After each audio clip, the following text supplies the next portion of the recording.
Good evening, ladies and gentlemen, and thank you for joining us for tonight's program of Druidic Discoveries.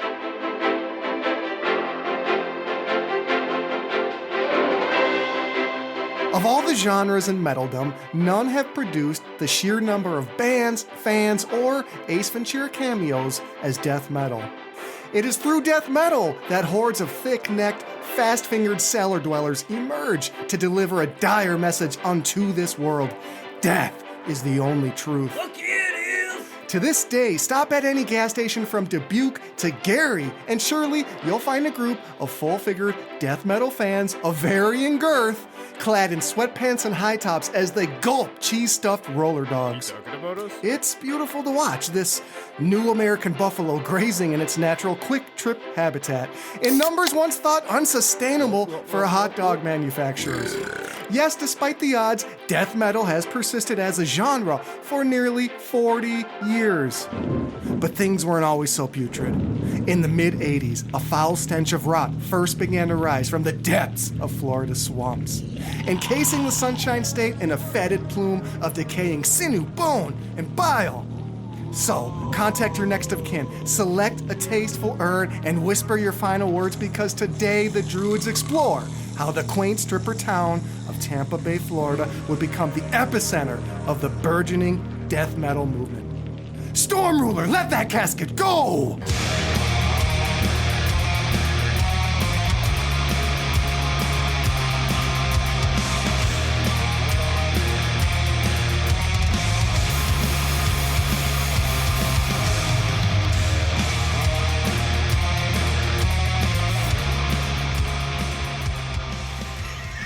Still can't get over that fucking new American buffalo. As Druids, we are anthropologists, but we are biologists, and there's no way we can't talk about the sheer size of death metal fans if we're going to talk about what really is the rise of death metal here in Florida. So, Frannie, I got some stuff written, but I don't know how to get us off. This is a hard, cold start. I've had way too much caffeine and not enough sleep. I'm still recovering from cleaning up a day's worth of dog shit from Mrs. Bean having just horrible issues with her little tum-tum. But I'm here to stay. I'm here to open this episode by saying, what up, my wizard from another gizzard? What up, my creep from another seep? Oh, God damn. That one's... If that was too much, you're not going to like where this continues to go. But what up, my hunk from another spunk? Oh, shit, dude. You're going to fucking kill me. This guy's got a chest cold. Well, I guess I'll just whisper, what up, my bum from another cum. But we're all here to ask, what up, my druid from another fluid?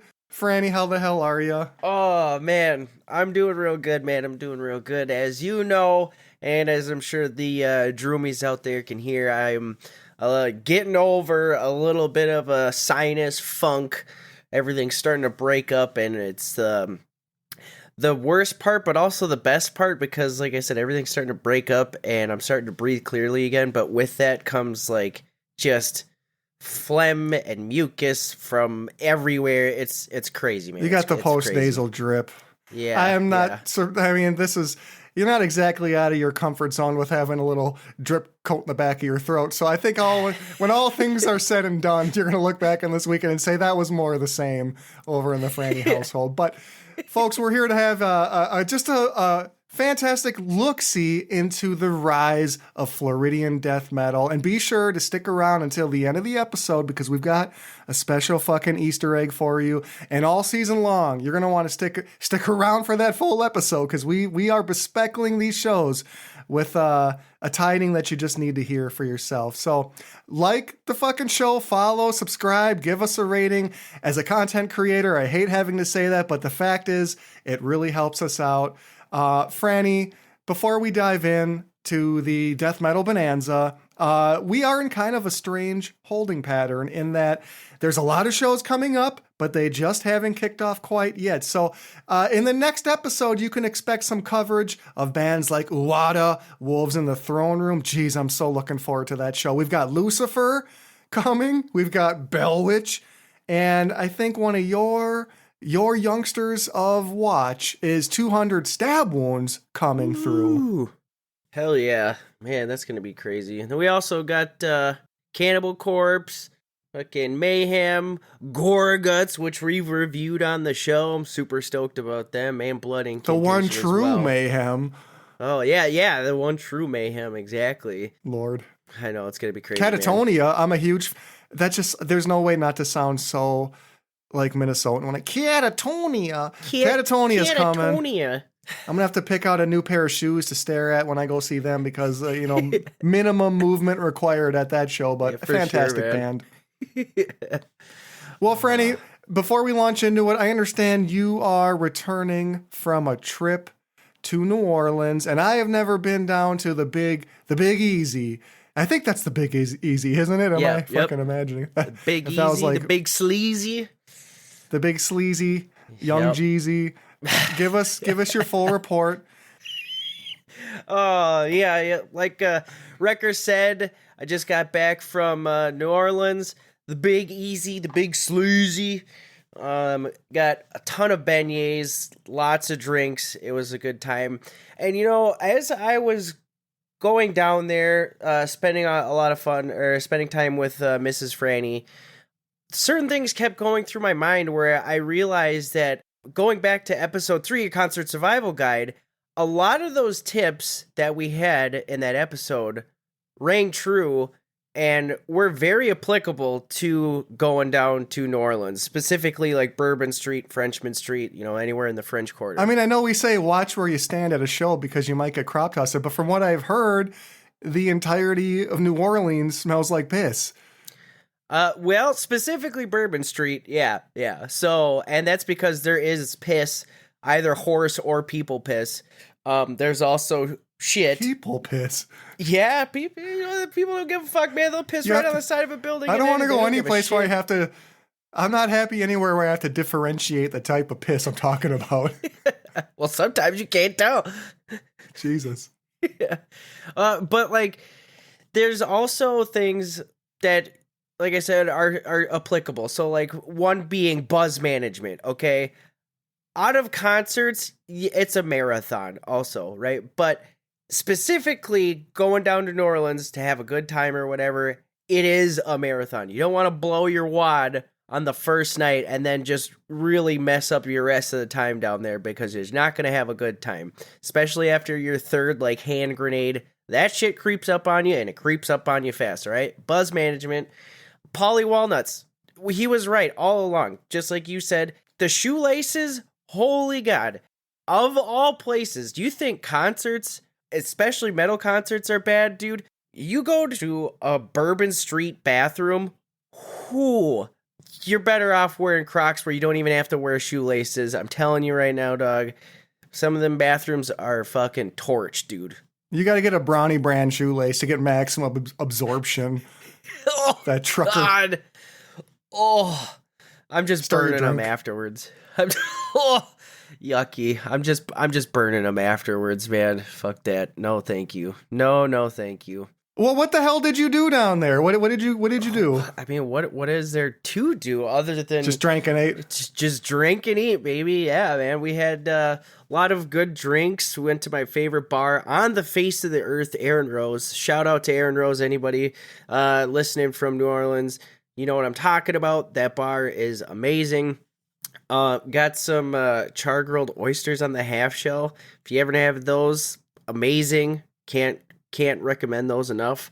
Shout out Superior Seafood Market. That place is awesome as well. I took Mrs. Frannie to her very first college football game, Tulane versus Ole Miss. That was a hell of a fun time too. Just hotter than a motherfucker though. Jeez. We thought it was hot up here for a little while. Man, oh man, was it hot down there. Jesus H. It was just piping hot, baby. Piping hot. But not only that, what else? Besides all the drinking and eating that we did down there, which is primarily what we go down there for anyway, I will continue the exact opposite experience that you have when it comes to lodging on the road. Once again, we did not have any bloodstained sheets. We were not on top of or below a bar. We had a really nice Airbnb right on Esplanade. Pretty short walk right from, the heart of Bourbon Street and Frenchman Street. It was really nice. It was like in this old plantation style house, and we were basically staying in like the mother-in-law suite, which is like a mini house within this house or whatever. So that was a lot of fun. Plus there was like a little gas station, like bodega type deal right across the street. So when we came back stumbling and bumbling and in need of water and Gatorade or whatever, it was right there and it was open 24/7. So that came in clutch several times. So yeah, but other than that, it was a really good trip, minus the damn old heat. Well, you two degenerates bumming around New Orleans, and I gotta say, this is fucking. We cannot call Mrs. Frannie. Like, that's just, she's not your property. She has a name and she needs a name. And I'm not sure from a feminist perspective, I'm comfortable just calling her Mrs. Frannie. So we're going to have to figure out what the fuck to call her sometime Yeah, soon, we'll have to figure something out here. We'll have to figure something out. I don't know. I guess like the smell of piss is just a theme in what we both did, because I went to the Renaissance Festival, probably the last place on earth where you can piss in a trough and then wash your hands with Purell. But here we are, 2023. And it made me think when I was out there remembering, a friend's basement from when I was in my late teens to early 20s, and just how far I've come with hygiene, because we would be in this friend's basement getting tuned up with beer and taking pisses in a hole in the floor.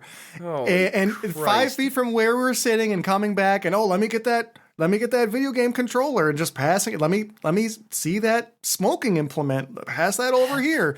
And now coming full circle about 2 years after having Dr. Fauci generated night sweats, even after having the vaccine, I'm sitting here thinking back to those piss hole days, and I'm like, God damn, how did I survive? Somehow I did.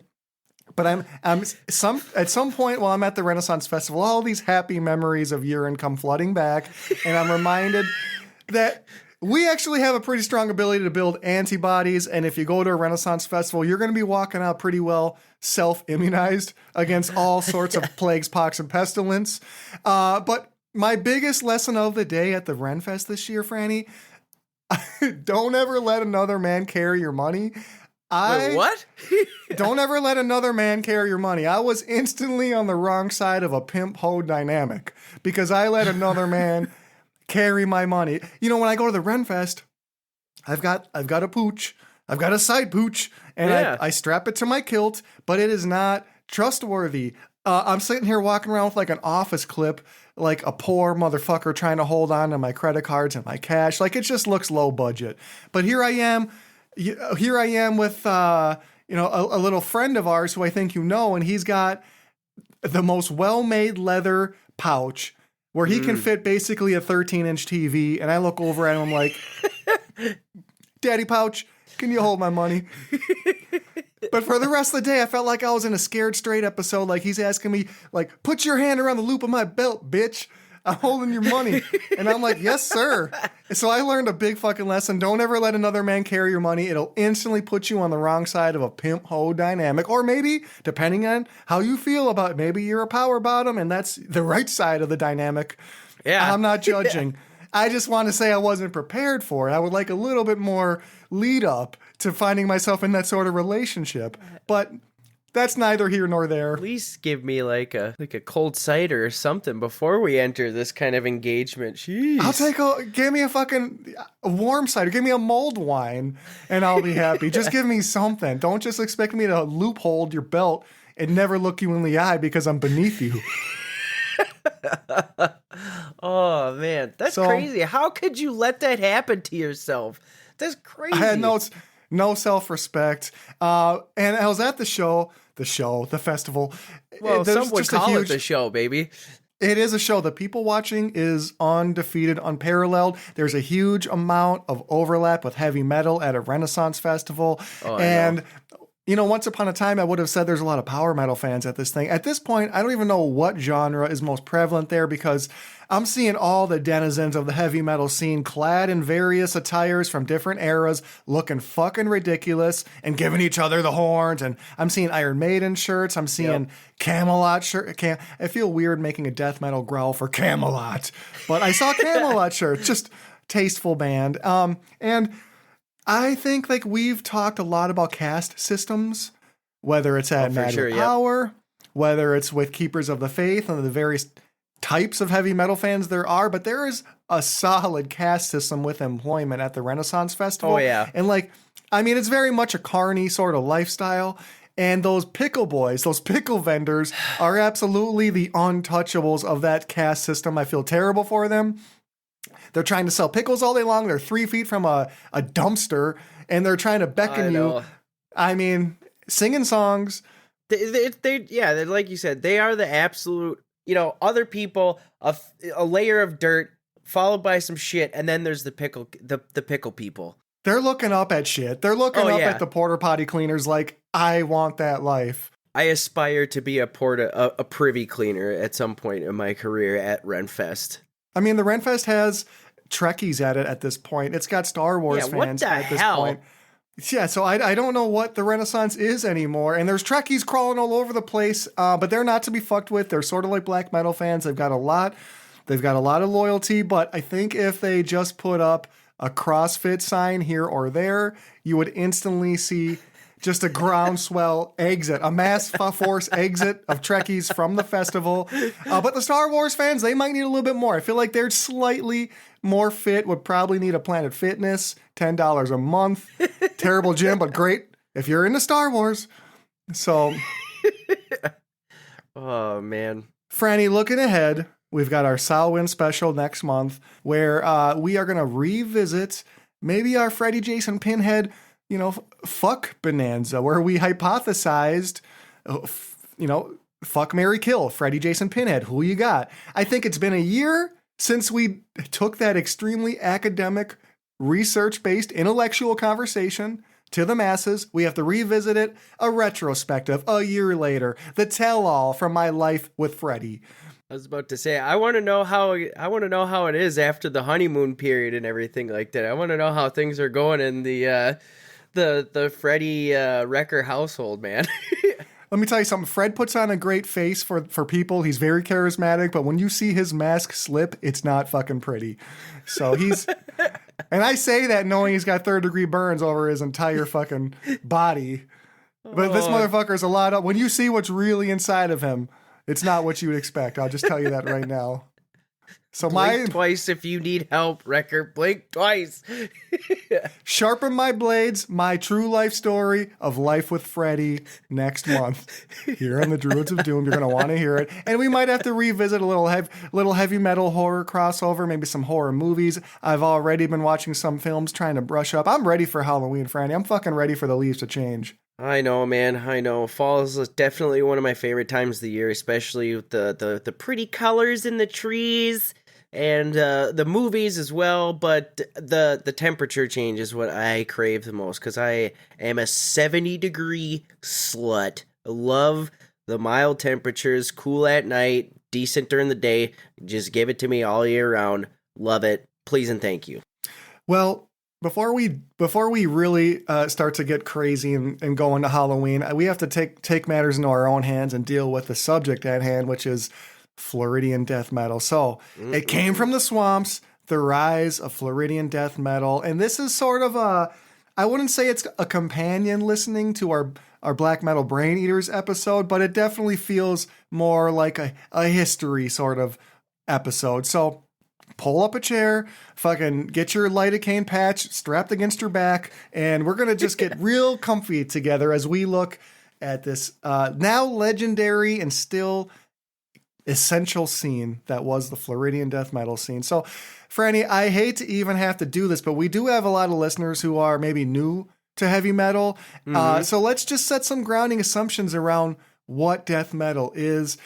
For a lot of you, this is shit you already know, but in case you're new, if you're a new initiate, let's lay down some broad parameters. So death metal as a genre it's this fetid stew that's borrowing ingredients from several parent genres, and I would say most notably punk, hardcore, the extremity of black metal, a la bands like Venom and Bathory. You've got riff worship from the thrash scene, mostly guys like Slayer, Creator, even Metallica, of course.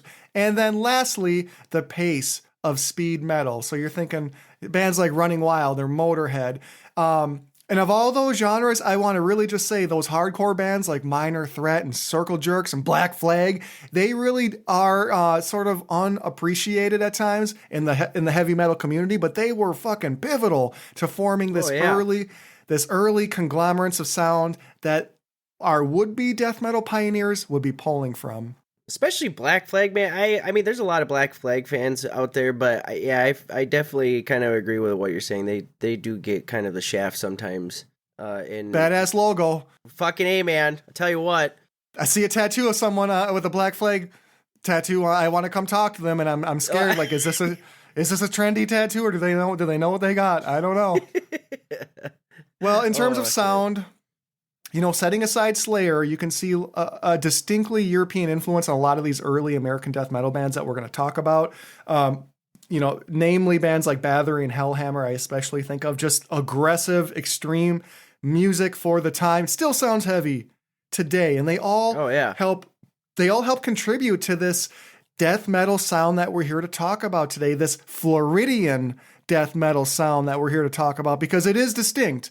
It is distinct from what you would hear, especially in, say, the Swedish scene, which I fucking adore. But in terms of the Floridian sound, you're talking intricate guitar work, intricate drumming, a lot of technicality, lyrical themes that often deal with philosophy or the macabre or existentialism. Take a shot. I just said existential. And also gore, but you cannot overlook the fact that this is the genre that really first got us into those deep, gurgling vocals. I mean, that's from the gut. That's death metal in a nutshell. So I don't know if death metal in the nuts. Death metal, you have to feel death metal in the nuts. Black metal's like in the throat. Death metal's in the nuts. They say it with your chest or whatever. Nah, man, death metal, you gotta say it with your nuts. You gotta say it with your nuts. I instantly thought of that Kevin Hart bit. Yeah. And I certainly am not going to say it because I don't have any right to, but that's what I was thinking. I know that's where you were going. Yeah. Well, I don't know. To paint a picture, this is probably around 1984 that we're going back to initially to start. That kind of carries us through about 1988, 1989, when this style of music was first coming out. And before we get into key bands, I'd like to just take a moment to acknowledge that when death metal first rose to prominence like this, there was some fucking shock. If you think about the PMRC with Tipper Gore, I mean, this is the 1980s. This is the satanic panic. This is Christian conservatism really reacting to what's going on in heavy metal circles across the country, even before death metal. God, I can't imagine that. Any normie would hear death metal in 1989. And I think, frankly, and you still see this to this day, but they don't even have necessarily the acumen to know how to listen to death metal. They're just hearing a wall of sound. So imagine how alien that would be if you're someone coming from listening to Huey Lewis or fucking Paula Abdul, and now someone's playing Morbid Angel for you. Like, think how alien, that's like stepping out onto Mars for the first time. Oh yeah, man. Absolutely, dude. Absolutely. That would be completely alien. It's like you said, you're hearing, doctor, give me the news. And then all of a sudden you hear shredding riffs followed by, like, you don't know how to handle that situation. Doctor, give me the news. I've got the been fucked with a knife blues. I mean, my God. Yeah, like you said, you don't know how to handle that situation. That's like, going to an office building and then stepping foot into like somebody giving birth right there. You just don't know how to handle that situation. It's a very alienating experience. And there's been times where that kind of shock value has led into certain other issues like legal issues and censorship. Like I think of Cannibal Corpse, Tomb of the Mutilated was infamous for being banned because of the Cunnilingus cover. Like that's one example that just sticks out in my head. You know what I mean? Call me old-fashioned. I can somewhat relate to at least a slight knee-jerk reaction at seeing half of a corpse crawl up to eat out the pussy of another corpse. I think back to days of Lucy in the Sky with Diamonds, where yes, there was some subtext, and maybe you had to be a little bit plugged in to know what the song was about. Cannibal's not really leaving much to the imagination when you're fucking having a corpse eat some pussy on its cover. I mean, they had to know that was gonna rankle a few feathers. Nah, they had no idea, man. Blissfully unaware, they say. What's the problem? Ignorance is bliss. Yeah, what's the problem? You guys do it in your own privacy of your own home. I'm just displaying this shit. Oh, man. But, you know, again, with the shock value, it also led to, like, venues being pressured to cancel shows because the people didn't want to have that kind of atmosphere in their town. You know what I mean? Especially pressure from, like, religious groups. I mean, what else is new when it comes to that kind of stuff? You kind of mentioned. So basically, if this is fucking Back to the Future, they're holding up the phone, and no one is saying this is the sound you've been looking for. Very few people were looking for this sound, but those who did find it, those who did make it, those who found it, those who sought it out, they were finding something that really spoke to the core of them. But when these shows were being pressured to be canceled, it's characters like Glenn Benton from Deicide and this dude, his satanic antics, they all fed into this hysteria that led to this real strong gut reaction shock to this burgeoning death metal sound that we're here to talk about.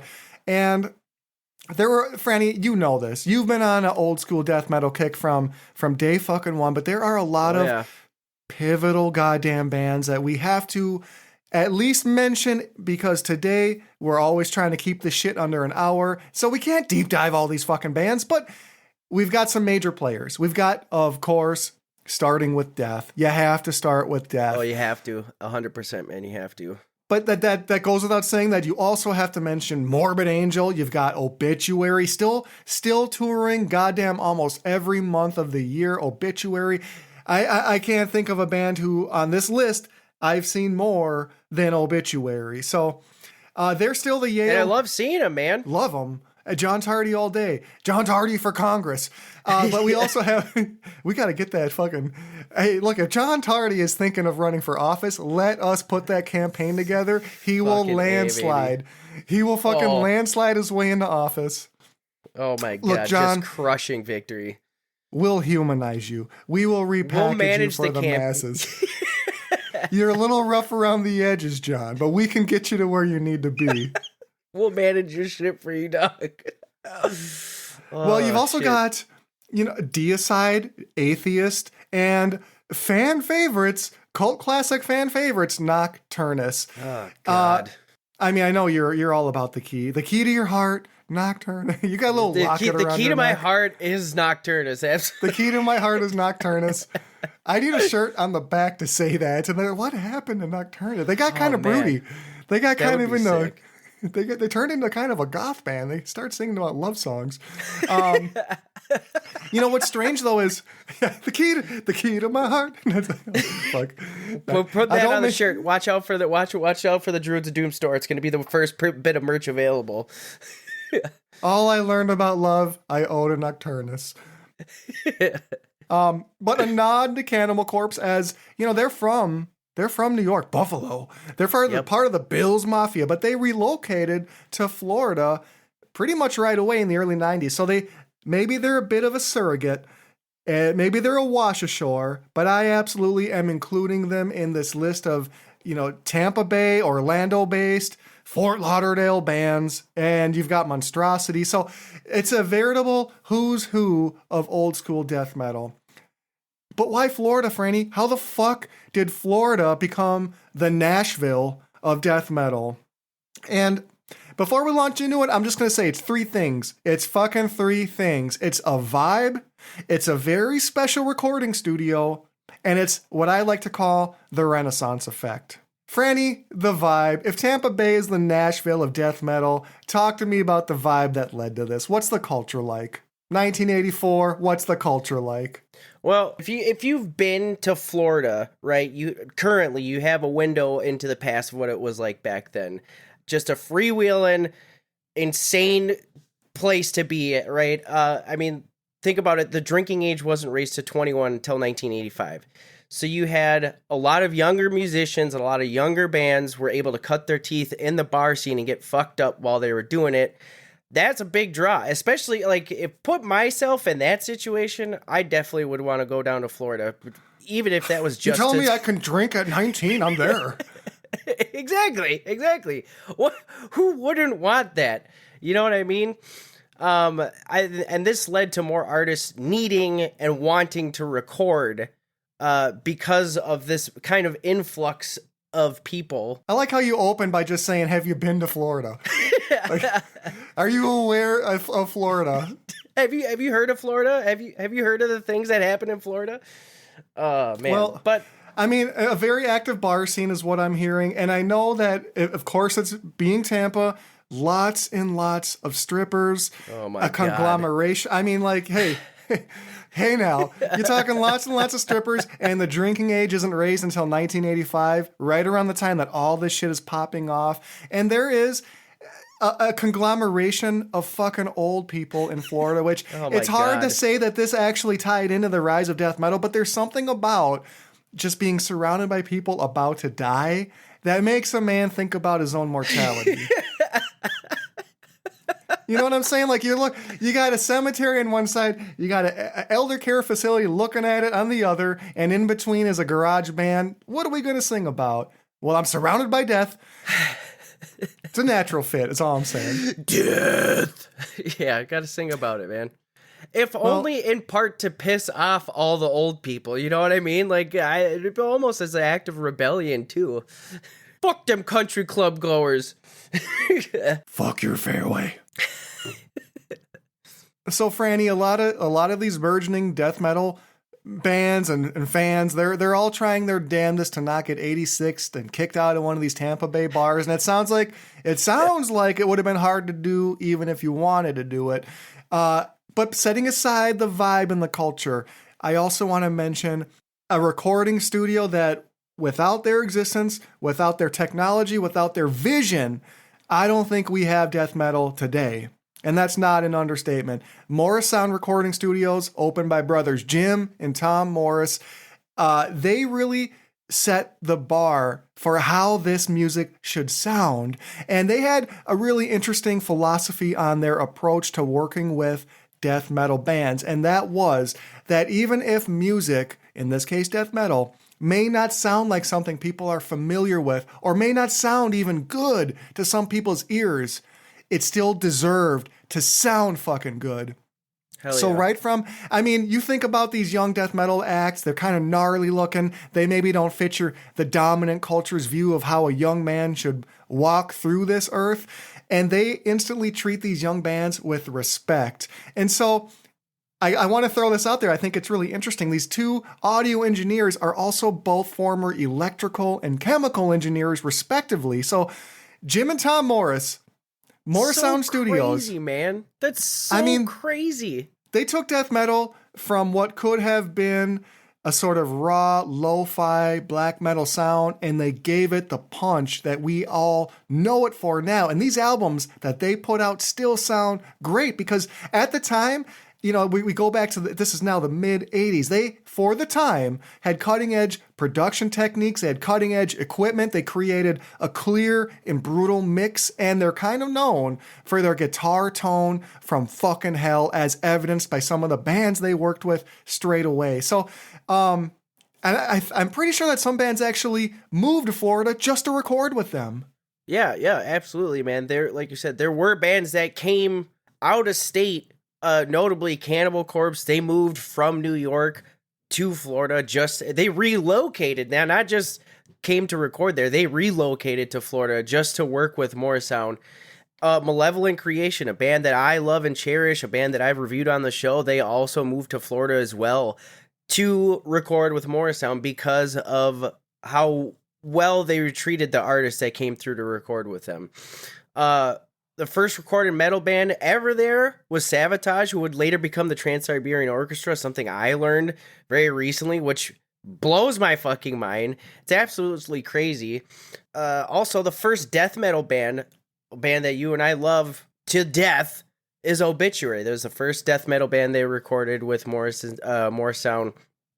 I mean, what a way to start off your death metal recording career. You're off to a fucking bang if you're inviting Obituary in. Yeah, and you talk about a Savatage business plan. What an interesting story inside of heavy metal. I mean, they were on the cusp of superstardom. They never quite got there as Savatage.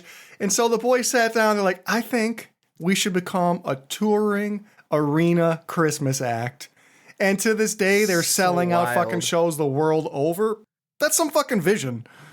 That's so wild. I still can't get over that. My fucking brain, as fried as it already is, the few brain cells that I have left just exploded. The synapses fired on all cylinders when I learned that little bit of trivia and just exploded.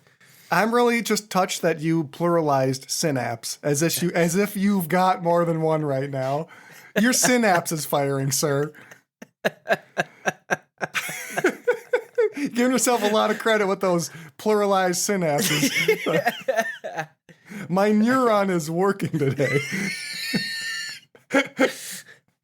Well, my singular brain cell. You're a one cell life form today. You're a fucking amoeba that somehow is recording a podcast. Oh god, well, I'm just a gelatinous blob sitting in front of you right now, man. A gelatinous blob just getting poked and moving around. Well, shout out also, Morrisound, they're still going strong. Of course, the recording industry looks a hell of a lot different today than it did in 1985. But shout out to Mana Studios, because Eric Rutan of Hate Eternal, he's also got what could easily be described as a death metal recording studio located in St. Petersburg. So Eric Rutan of Hate Eternal, which of course is another one of these seminal Florida bands. Maybe they weren't part of that first wave, but still a massive fucking force. Eric left Morbid Angel in 1996. And I have to just say, I hope that this is true. I hope that this is fucking true. I wasn't able to confirm it, but I did read it. But apparently Eric Rutan had a chance encounter with Mike Myers of Austin Powers, and he was talking to Mike Myers about how when he left Morbid Angel, he took their mojo with him. And apparently Mike Myers heard this and is like, you know what? That's going to be the jumping off for my fucking sequel, The Spy Who Shagged Me. I lost my mojo. Eric Rutan took Morbid Angel's mojo. I just hope that's fucking real. That'd be so wild, man. So wild. Eric Rutan, formerly of Morbid Angel, helped influence Mike Myers to write the plot line of the second Austin Powers movie. Good God almighty, that'd be fucking crazy, man. I often feel like I'm living in the Biff timeline with like climate change and all the shit we deal with. But if the Biff timeline includes this, I feel okay about things. Right? If the Biff timeline includes this, I'm okay with it. Crazy biker gangs be damned. I'll deal with it. If Eric Rutan led to The Spy Who Shagged Me, when it comes to the climate change timeline we're on, I don't want to be right, because this is fucking wonderful. If loving Eric Rutan is wrong, I don't want to be right. I can't be right. Yeah, right. Feels too good to be wrong. So, Frannie, when it comes to why Tampa Bay, why Florida, why Orlando, all of these beach areas in our Sunshine State, America's Wang, Florida, you have to say there's also something to be said about the Renaissance effect. And we've seen this sort of, when artists conglomerate in an era and in a time together, it can be magic. It can be lightning in a bottle for just that time period. And you think about like the Harlem Renaissance or the Renaissance proper back in, 1500s. There's something to be said about artists coming together. And that really did happen in Florida. And I think like Chuck Schuldiner is somebody who his reputation precedes him. There's nothing I can say about Visionary. Chuck Schuldiner. A visionary. I mean, if you're listening to this show, you probably know about Chuck Schuldiner, but the lead vocalist, creative force behind Death, when you talk about this Renaissance effect, I have to mention him first because he pushed the genre at all times. And frankly, from album to album, at least more than once, he fucking redefined death metal. Oh, absolutely, man. Absolutely. We've talked about Death before, as you said, many, many times on the show, and I'm pretty sure we will continue to talk about Death many more times on this show.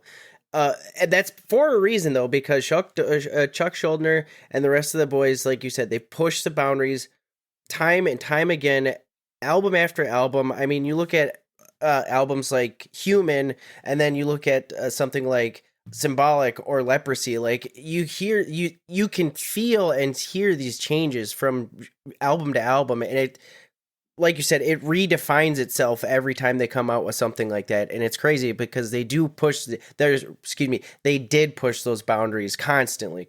We're pushing the boundaries. I almost feel like Chuck must have had some sort of inner critic that was in regards to his music. Like, I need to see exponential growth, because between every single album, he was taking a step forward. And he rotated in and out a lot of different band members who they themselves were virtuoso. So he did that because he always wanted to push his own envelope. He always wanted to see, where can we take the sound? So when we talk about this Renaissance effect, I have to start with Chuck. But Death ain't the end. Death ain't the beginning. It's only part of this story. We've also got Trey Azagthoth from Morbid Angel, who from now on, that's such a mouthful, and yeah, it sounds cool, but I prefer his birth name, which is George Emmanuel III. Oh, that's way better, man. George Emmanuel the Third. If you got a number after your name, you should just roll with that, because that's way better. GE the Third? Like, what was the problem? You already had a handle and a half, brother. I know, GE3, let's go, baby. GE3, let's go. I mean, shit, that's a top, at least a second round draft pick. GE the Third? Oh. Come on. I got money on GE. Fuck. That boy can go. That boy got it. That boy, if anyone who's seen Trey play guitar or listen to Morbid Angel would know, this boy does got it, because his technical guitar work, his unique songwriting style, put him in the Renaissance. He's one of them. He's one of them in the mix. And as far as vocalists go, I gotta throw out John Tardy of Obituary, who for me, Frannie, he's got such an idiosyncratic voice. His voice is so unique. It's instantly recognizable as him. 100%, it's guttural as fuck, but it's still somehow intelligible. Like, I know what he's fucking saying. John Tardy, I love him. I couldn't agree with you more. That's like one vocalist where, like you said, he's very guttural, but you can understand what he's saying. Sometimes I find myself having to look at lyrics for certain, bands or whatever to figure out what the hell they're saying. That's a common thing in metal. I get it. No problem. But with John Tardy and Obituary, I don't really have to do that, like, at all, ever. I just know what he's saying. To this day, I still have like an inner John Tardy voice monologue who will talk to me in certain situations. I can still hear in my mind's eye, final thoughts, when I'm coming up on some big conclusion or trying to package something for a stakeholder in a meeting. Like, what are your final thoughts? Well, let me tell you. So John Tardy, you're on the... We need a Tampa Bay death metal Walk of Fame, and if we had one, I would take his still warm corpse and press his fetid feet into the drying cement and say, this boy, he had it. John Tardy, you're on the walk. So I want to just close out with this. There's so many fucking artists. There's many. I'm just trying to call out the ones who have really made me feel some movement in my cockles. And I want to close Kelly Schaefer of Atheist, who just a jazzy, progressive, funkorama death metal machine. My heart wants to list everyone from Atheist. Atheist is a band you need to get into. So, oh my God, absolutely, man. Frannie, before we move on, we're going to take a little break. I am going to hit you with... I hope everyone's ready for one category, Jeopardy. And the best thing about one category Jeopardy There's only one choice. And that topic today is the death metal family tree. So, Frannie, he's got no idea what I'm throwing at him. I'm putting you on the hot seat, baby. I see He's that. he's in uncharted waters. He's on a flotation device with a box of cold crackers. He's got nary a bottle of water. He doesn't know where he's headed for, but he's looking like he's ready. That's all I can say. So, Frannie, in one category Jeopardy, I'm going to be asking you to place these death metal family members in their appropriate subgenres. Are you ready? I think so, sir. Bob, let's do this. All right, so let's go for 100 to start. And don't you fucking dare not answer this in the form of a question. Because if you do, no points. Wait, So if for I 100 do answer it in the form of a question, no points? You're basically guaranteed no points regardless of what you do in one category Jeopardy. So Oh, fuck! the TikTok grandson with a flock of seagulls haircut and a deep-seated angst. Which subgenre of death metal is this? What? TikTok grandson? Flock of seagulls? What is? I have no idea. What is deathcore? What is deathcore for 100? I'm guessing you're gonna go 0 for 5. If you get one of these, I'm gonna be pleasantly surprised. But we're gonna. Oh, okay. Frannie, As long as I know I'm designed to fail, then I'm okay. you're with this. basically designed to fail. Like late stage capitalism. All right, Frannie. So 1 to 500. 100's off the board. What would you like? Let's do the family tree for 200. Family tree for 200. Oh, perfect choice. I love your taste. The neck hole stretching stepson who loves bagel bites and death grip masturbation. Oh God. What is brutal death metal? So close. I want to give you that. We're going with what is old school death metal? We're gonna give you 50 on that. Okay, all right. I'll do the death metal family tree for 300. Death metal, we're just going up and down the. All right, no more. I'm just reading them to you because I can see we've got a pattern. Frannie, the neurodivergent cousin with a fidget spinner and shaky legs. Fidget spinner, shaky legs. What is technical death metal? Yeah, we got one. Yeah! We got one. Boy, this boy's got it. He's heating up. He's on the board, folks. He's not walking out of here owing Jeopardy money. Fuck yeah. Imagine you go to death metal Jeopardy and you owe them afterwards. Oh my God. There's no escape. It's either your knees or the money.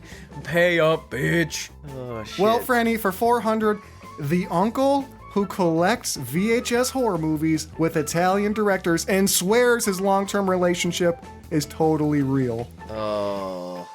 This has to be brutal death metal. This boy's got it. 2 in a row. He's heating up. It is brutal death metal. And for 500, Frannie, this is going to be tricky, but the aunt who spends time dyeing her hair black and making peanut butter foot smash videos for OnlyFans.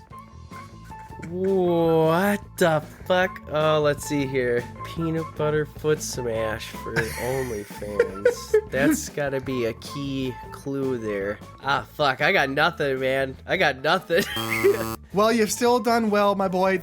What is blackened death metal? That was a tough one. That's not 500 for a reason, but you're walking away with a cool $500, which you can spend on a variety of gauze and wet naps and all sorts of accoutrements to clean up your wounds after you get out of the pit. Woo!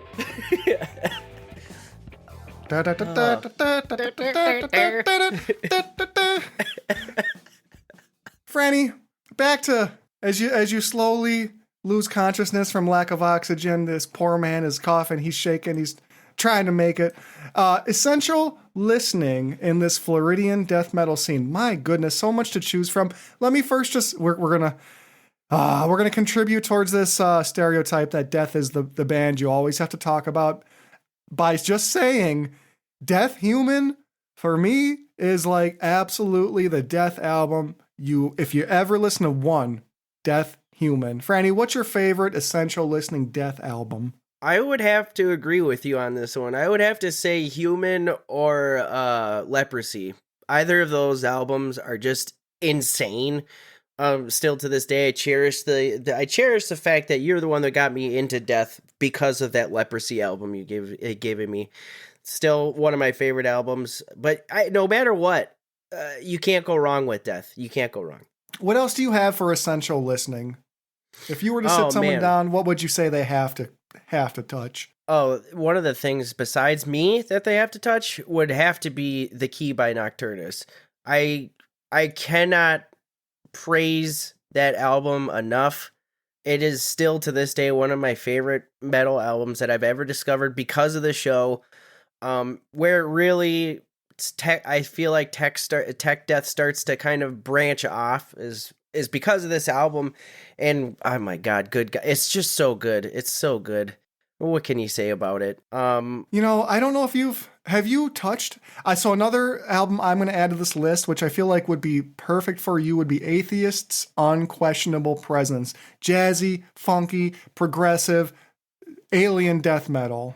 Oh, I love that album. I just listened to that one a few days ago, actually. Again, pulled it off the shelf and listened to it. Such a great album. Atheist in general, like you said, they're all just fucking mad scientist geniuses. They're all so good. Malevolent Creation, 10 Commandments, their debut album, man. I love that album. I don't know if they were in Florida when they recorded 10 Commandments, but just the 10 Commandments by Malevolent Creation is just incredible. I mean, I have to throw out there to close this. Like, if you're talking essential fucking listening, you have to have Slowly We Rot by Obituary, and you absolutely have to have Altars of Madness by Morbid Angel. Oh my god, yeah. I mean, Slowly We Rot, to start with that, just real quick, that thing will cause you to have a slip disc. You will headbang so hard. It's so fun. The tone, again, More Sound Studios, that's the tone we're talking about. But Slowly We Rot crushes, and Morbid Angel, Altars of Madness, is a maniacal, twisted, dark, evil fucking album.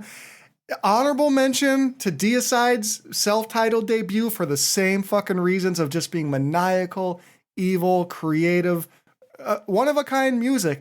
Oh, absolutely. Start with these. If you're new to death metal, start with these. Build yourself up a solid foundation. It's like growing up, you should listen to the Beatles before you form your own shitty taste. That's what I believe.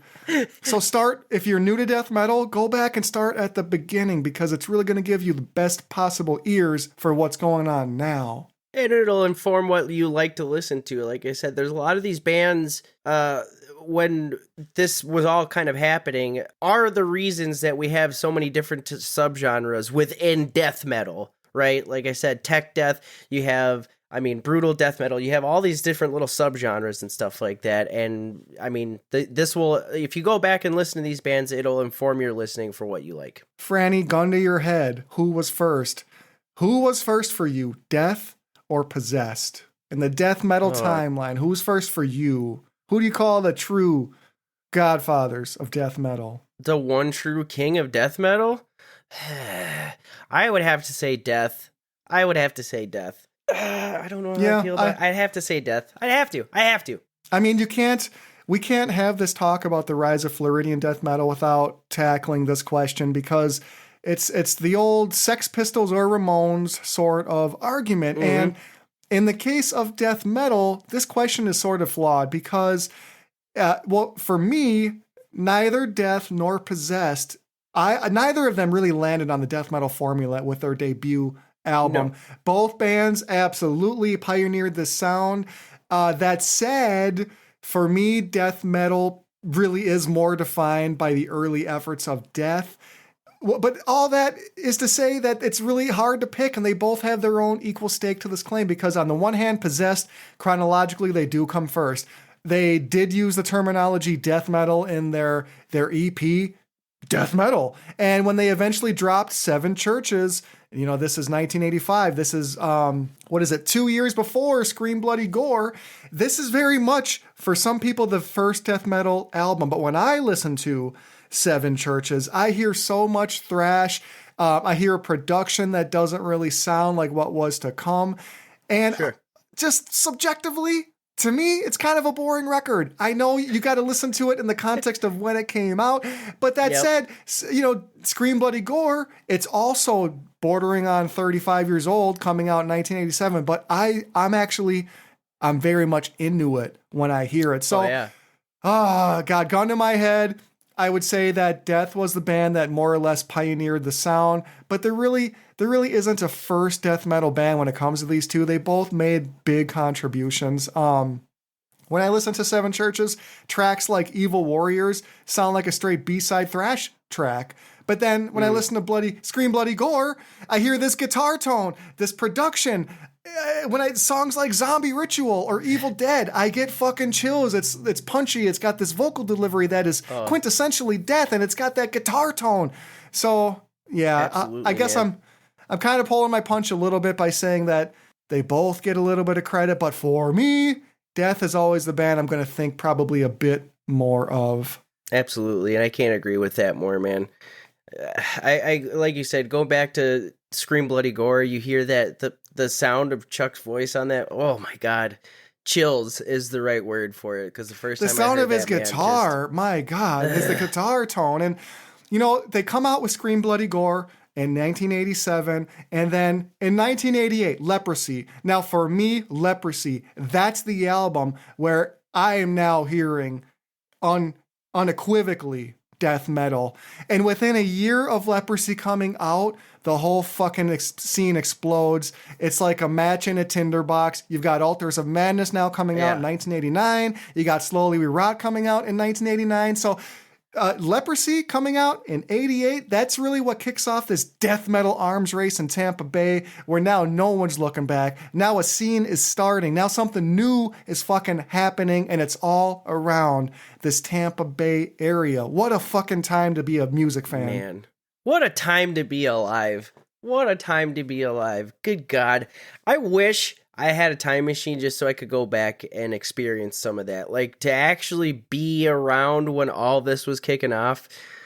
Ah, man. Just wild. Just fucking wild, dude. This conversation would be incomplete without also shouting out to places like Sweden, New York, the UK, because they all also had their own scenes. And especially the UK, who was putting out with bands like Bolt Thrower and Carcass and Napalm, that they were putting out death metal around the same time. So in terms of timeline, they're right there at the start as well.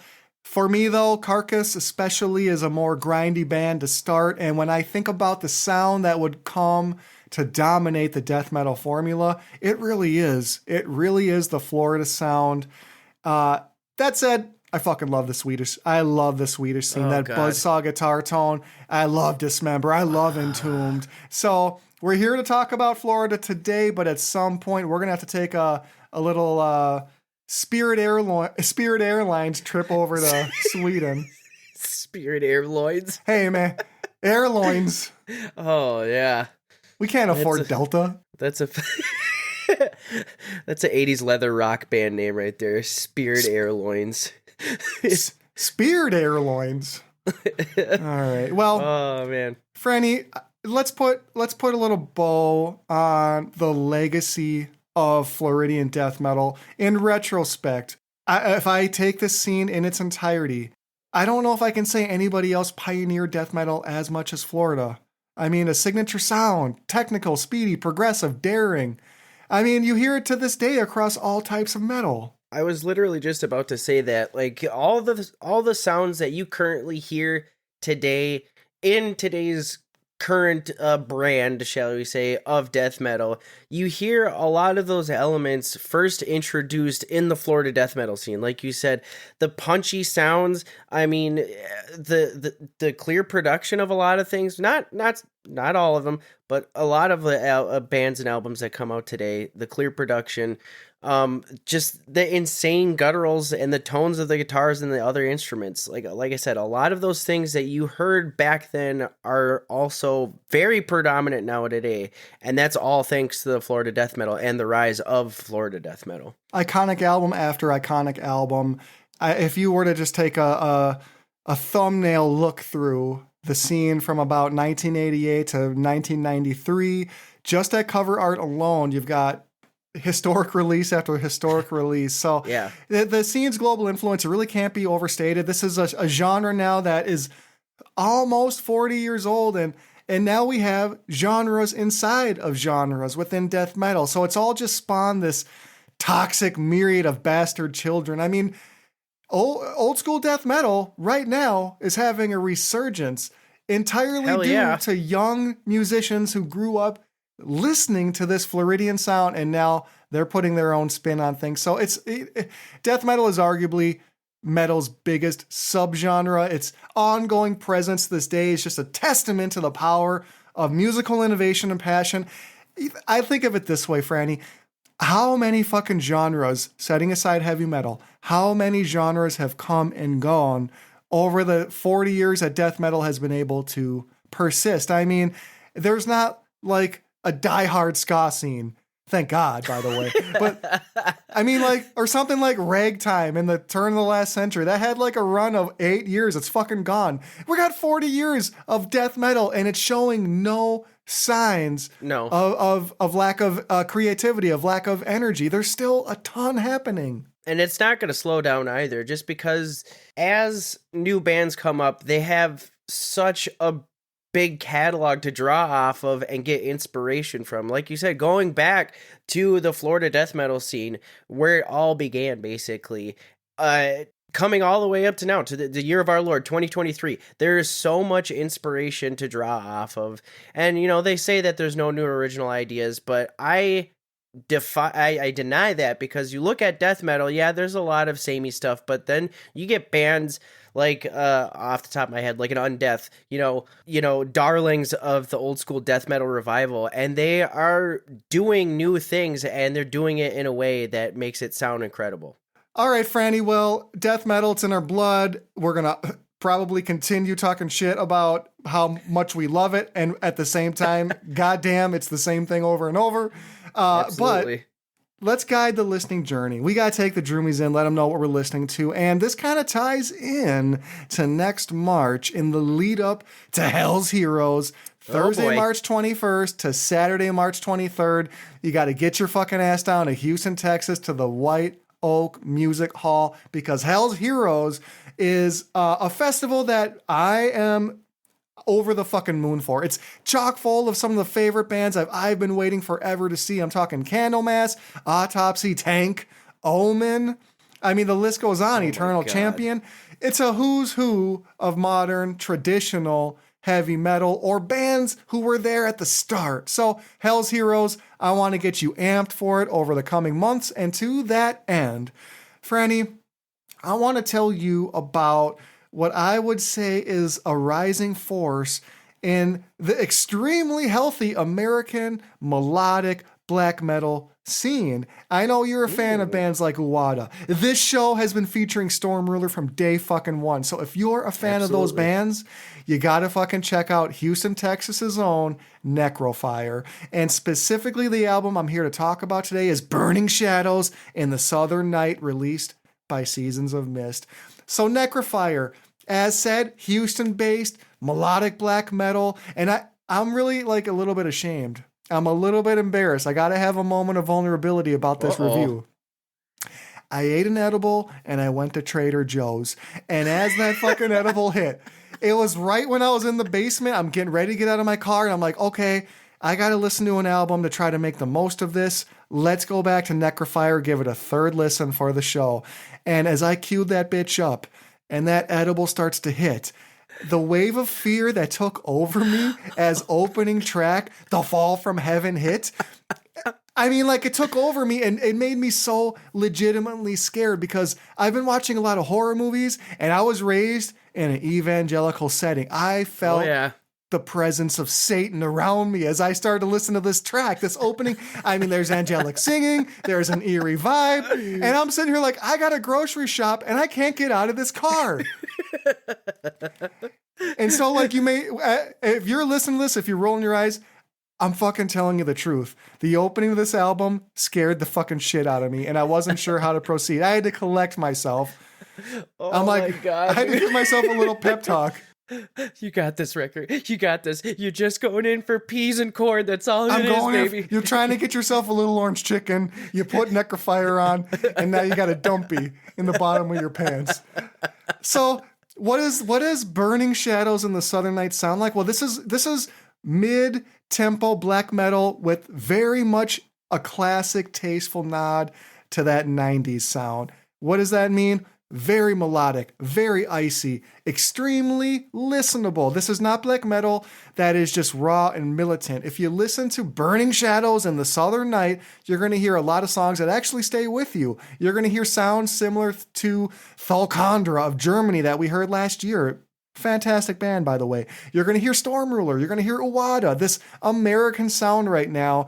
Something is happening. Something is in the water. We are seeing a new wave of melodic black metal bands. And in the lead up to Hell's Heroes in Houston, I'm really looking forward to fucking Necrofire, man. I cannot give them a strong enough review. So, on the heels of talking about death metal, on the heels of a year's worth of reviews where I throw all these grimy, guttural death metal bands your way, I just want to say, as I look into my crystal ball, Frannie, I'm seeing the downfall of old school death metal, and I'm seeing a new power rising. I'm seeing American black metal has now about 25 years going strong, and we're seeing a new wave, like bands like Necrofire that are rising up.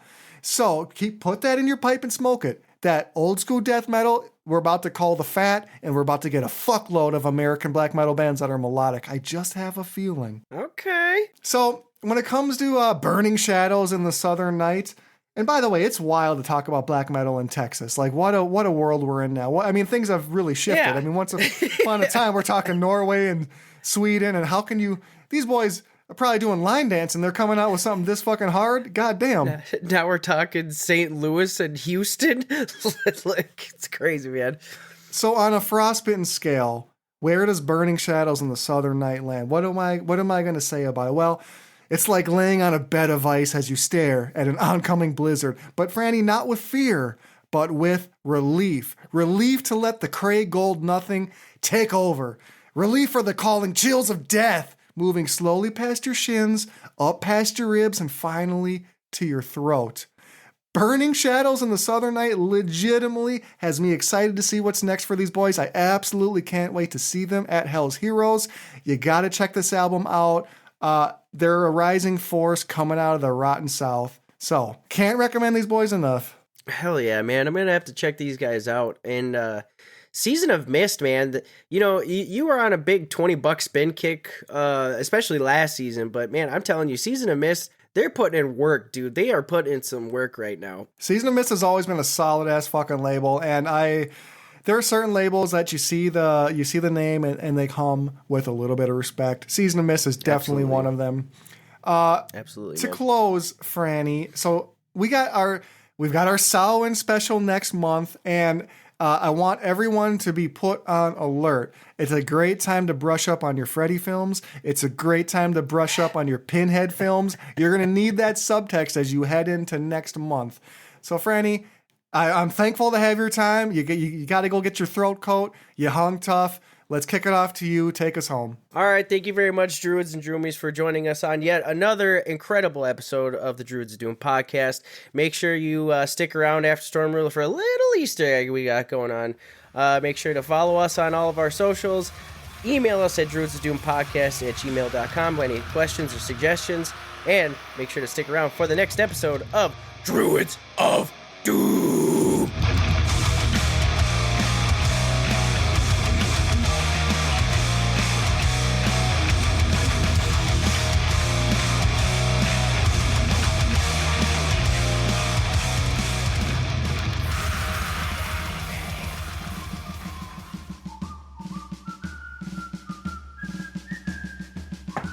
Colonel, may I have a word? Private Johnson, I was just looking over your last report. Is that a fucking CPAP machine on your private parts? I was simply calibrating the machine per the sleep study's instructions.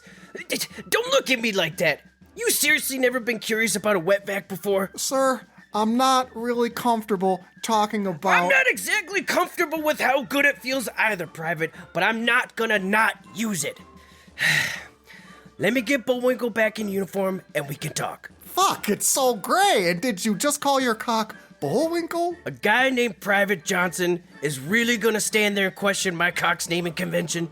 Anyway, at ease, Private. How could I be at ease after what I've just seen?